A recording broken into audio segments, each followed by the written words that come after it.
പ്രവാചക കാലത്തെ പാരമ്പര്യ വഴികളിലൂടെ വിശുദ്ധ ഇസ്ലാമിക അധ്യാപനങ്ങൾ അനുഭവിക്കാൻ അവസരം കിട്ടിയവരാണ് കേരളീയർ.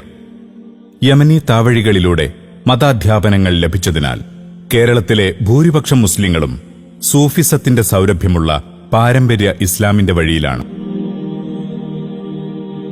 സ്നേഹമസൃണമായ ഇടപഴകലിലൂടെ സൃഷ്ടാവിന്റെ അസ്തിത്വവും സൃഷ്ടിപ്പിന്റെ പൊരുളും മനസ്സിലാക്കിത്തരുന്ന ഈ താവഴി കേരളത്തിലെ സഹോദര മതസ്ഥരിൽ പോലും ഇസ്ലാമിനോടും മുസ്ലിങ്ങളോടും ഏറെ മമത സൃഷ്ടിച്ചിരുന്നു.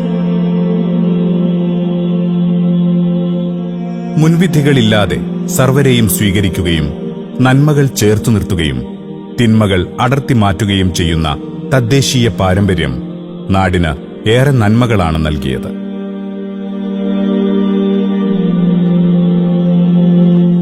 ഇസ്ലാമും ക്രൈസ്തവതയും ഒക്കെ കടന്നുവന്നത് ഈ സഹിഷ്ണുതയുടെ നാട്ടകത്തേക്കാണ്. നാട്ടുരാജാക്കന്മാരിൽ നാടിന്റെ പൊതുനന്മ കാത്തുസൂക്ഷിച്ചവരെല്ലാം നല്ല പാരസ്പര്യത്തിനാണ് മുൻഗണന നൽകിയത്. ജാതീയ വേർതിരിവുകൾ ഉണ്ടായിരുന്ന കാലത്തുതന്നെ ഇത്തരം മതസ്ഥർ ഇവിടെ താമസിക്കുകയും കച്ചവടം നടത്തുകയും ഒക്കെ ചെയ്തു. ഇത്തരം മതങ്ങൾ പുൽകിയ തദ്ദേശീയർക്ക് പോലും സ്വീകാര്യത നേടിയെടുക്കാനായി. എന്നാൽ തങ്ങളുടെ വരേണ്യത നഷ്ടപ്പെടുമെന്ന് ഭയന്ന് അന്നും മനുഷ്യർക്ക് ജാതിയുടെയും മതത്തിന്റെയും അടിസ്ഥാനത്തിൽ അധമത്വം കൽപ്പിച്ചവരുണ്ടായി.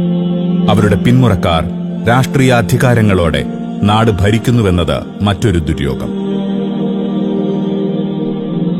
നാടിന്റെ സുരക്ഷയ്ക്കും സമ്പന്നതയ്ക്കും വേണ്ടി എല്ലുമുറിയെ പണിയെടുത്തതും പല്ലുമുറിയെ പോരാടിയതും ഈ നാട്ടിലെ പിന്നാക്ക ജനതതികളാണ്.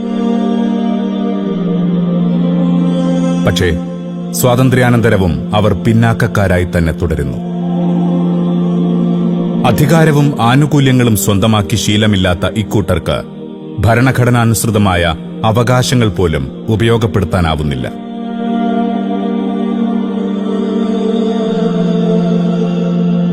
രാജ്യത്ത് അടിസ്ഥാന സൗകര്യ വികസനത്തിലും ആരോഗ്യ വിദ്യാഭ്യാസ രംഗത്തുമൊക്കെ മുന്നിട്ട് നിൽക്കുന്ന കേരളത്തെ മുൻനിർത്തി ഇക്കാര്യം പരിശോധിച്ചു നോക്കാം.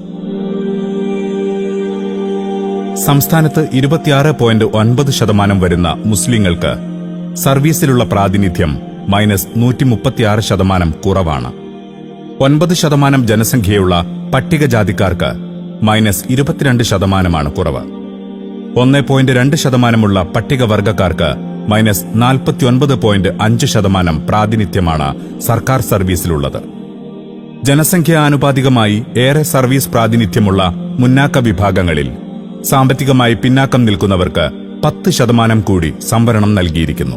അതും ജനറൽ മെറിറ്റിന്റെ 10% നൽകുന്നതിന് പകരം ആകെ അവസരങ്ങളുടെ 10% നൽകിയിരിക്കുന്നത്. ഫലമോ ഏറ്റവും താഴേക്കിടയിലുള്ള സംവരണീയരേക്കാൾ മുന്നാക്കത്തിൽ പിന്നാക്കം നിൽക്കുന്നവർക്ക് അവസരമുണ്ടായി. പൊതുതൊഴിൽ നേടിയെടുക്കാനുള്ള മത്സര പരീക്ഷാ രംഗത്തും ഉന്നത വിദ്യാഭ്യാസ രംഗത്തുമൊക്കെ മുന്നാക്കത്തിലെ പിന്നാക്ക സംവരണം പിന്നാക്കക്കാരെ നന്നായി പിന്നോട്ട് വലിക്കുമെന്നുറപ്പ്. തങ്ങൾക്ക് അർഹമായ അവകാശങ്ങൾ പലതും പിന്നാക്കക്കാർക്ക് തിരിച്ചറിഞ്ഞു തുടങ്ങിയ ഘട്ടത്തിലാണ് സംവരണ രംഗത്തെ ഈ അട്ടിമറി. ഇതര സംവരണങ്ങൾ അനുവദിക്കപ്പെട്ടതും നടപ്പാക്കപ്പെട്ടതും നിരവധി പോരാട്ടങ്ങളുടെ ഫലമായിട്ടാണെങ്കിൽ ഇവ നടപ്പായതിന്റെ വേഗവും വ്യാപനവും പറഞ്ഞു തരുന്നുണ്ട് മുന്നാക്ക വിഭാഗങ്ങൾക്ക് പ്രത്യക്ഷ രാഷ്ട്രീയത്തിലും സ്ഥിരം പ്രാതിനിധ്യ ജനാധിപത്യത്തിലുമുള്ള പിടിപാട്. പരിഹാരമൊന്നേയുള്ളൂ. അവകാശ സംരക്ഷണത്തിനായി രാഷ്ട്രീയ ജാഗ്രതയും സ്ഥിരം ജനാധിപത്യ പ്രാതിനിധ്യത്തിനായി ബൗദ്ധിക ഉണർവും നേടുക തന്നെ. കേരളീയ സമുദായങ്ങൾക്കിടയിൽ വിദ്യാഭ്യാസപരമായും സാമ്പത്തികപരമായും രാഷ്ട്രീയപരമായും മതപരമായും മുസ്ലിങ്ങളോളം സജീവത ആർക്ക് അവകാശപ്പെടാനാവും? പക്ഷേ സ്ഥിരം ജനാധിപത്യത്തിന്റെ ഇടനാഴികളിൽ സമുദായ സാന്നിധ്യം ശുഷ്കമായതിനു പിറകിൽ ലക്ഷ്യബോധമുള്ള വിദ്യാഭ്യാസ പ്രവർത്തനങ്ങളുടെ കുറവ് മാത്രമാണ്. മതഭൗതിക പഠനങ്ങൾക്ക് ഒന്നിച്ചും അല്ലാതെയുമുള്ള നമ്മുടെ സ്ഥാപനങ്ങളിൽ നിന്നാണ് ഇത്തരം പ്രവർത്തനങ്ങളുടെ നാന്ദി കുറിക്കേണ്ടത്. ധാർമ്മിക ബോധമുള്ള ഉദ്യോഗസ്ഥ വിഭാഗത്തിന് മാത്രമാണ് നീതിയുക്ത ഭരണം കാഴ്ചവെക്കാനാവുക. ധാർമ്മിക ബോധനം നൽകുന്ന സമുദായ പരിസരത്തിനല്ലേ ഇവരെ സംഭാവന ചെയ്യാനാവുക? ജനാധിപത്യത്തിന്റെ വിജയത്തിനായി രാഷ്ട്രീയ പോരാട്ടം ശക്തിപ്പെടുത്തുന്നതിന് തുല്യമായി തന്നെ ഉദ്യോഗസ്ഥ നീതിന്യായ രംഗങ്ങളിലും പിന്നാക്ക പ്രാതിനിധ്യം അനിവാര്യമാണ്. വിശേഷിച്ചും തുല്യനീതി സങ്കല്പം ഇത്രമേൽ അവഹേളിക്കപ്പെടുന്ന കാലത്ത്. ഇതിനായി സാമുദായിക അവബോധം സൃഷ്ടിക്കാനുള്ള പരിശ്രമത്തിലാണ് സമസ്ത കേരള സുന്നി സ്റ്റുഡന്റ് ഫെഡറേഷൻ.